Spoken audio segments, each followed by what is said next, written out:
नमस्कार दोस्तों, आज मैं आपको सोम प्रदोष व्रत की कथा सुनाने जा रही हूँ। प्राचीन काल में एक ब्राह्मणी विधवा हो गई थी। वह भिक्षा मांगकर अपना तथा अपने पुत्र का जीवन निर्वाह करती थी। वह अपने पुत्र को लेकर सुबह निकलती और रात को घर लौटती। एक दिन उसे विदर्भ देश का राजकुमार मिला, जो अपने पिता के मृत्यु के कारण इधर उधर मारा मारा फिर रहा था। ब्राह्मणी को राजकुमार पर दया आ गई और उसे अपने साथ घर लाई।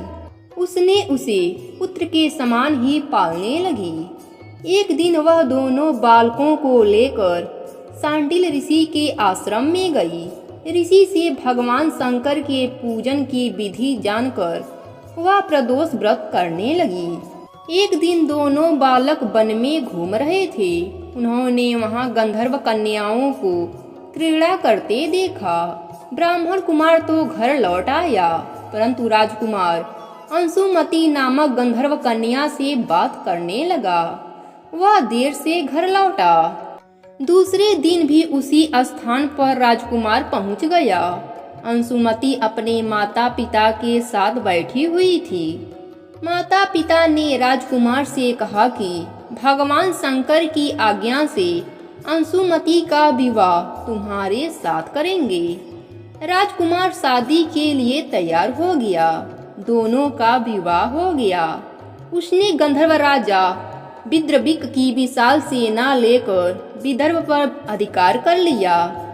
उसने ब्राह्मणी एवं उसके पुत्र को अपने महल में आदर के साथ रखा। एक दिन अंशुमति राजकुमार से पूछा कि आपका सारा राज्यपाट समाप्त हो गया था, फिर आपको यह सब किस पुण्य के कारण प्राप्त हुआ? तब राजकुमार ने कहा, यह सब माता ब्राह्मणी के द्वारा प्रदोष व्रत के फल से प्राप्त हुआ है। अंशुमति ने पूछा, आप लोगों को इस व्रत की महिमा कैसे ज्ञात हुई? तब राजकुमार ने कहा, एक दिन हम सब सांडिल ऋषि के आश्रम में गए। उन्होंने ही बताया कि प्रदोष व्रत करने वाला मनुष्य जिस फल की इच्छा करता है वह सब पूरा हो जाता है।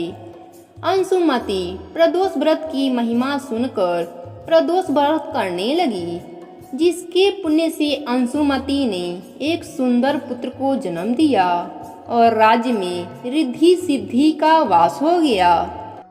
हे भगवान शंकर, जैसे आपने इन सब पर अपनी कृपा करी, वैसे ही अपने सभी भक्तों पर अपनी कृपा दृष्टि बनाए रखना। कहानी अधूरी हो तो पूरी करना, पूरी हो तो मान रखना। प्रेम से बोलिए भगवान शंकर की जय हो।